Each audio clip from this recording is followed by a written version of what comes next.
Omar discovered an old recipe book in his grandmother's attic. The book was titled Kitabil Wasafatil Kadimati. Omar's eyes sparkled as he saw colorful illustrations of Arabic dishes.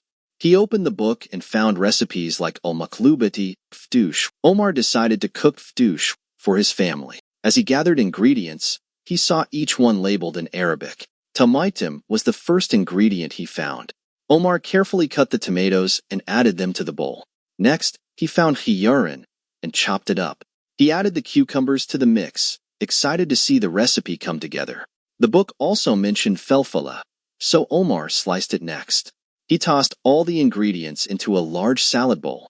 Omar mixed the salad with a smile, enjoying the Arabic cooking adventure. His family gathered around the table, eager to taste the dish. Omar served the fattoush with pride. His family loved the dish and praised Omar for his effort. Cultural significance of al-fattoush. It's a popular Arabic salad known for its fresh flavors and crunch.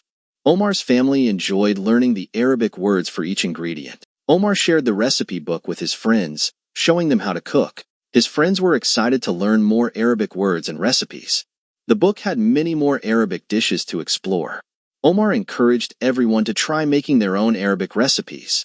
Learning Arabic words through cooking made it fun and engaging. Omar felt proud of his new language skills and culinary talents. The episode showed viewers how Arabic cooking connects with culture. It also highlighted the joy of learning new words in a tasty way.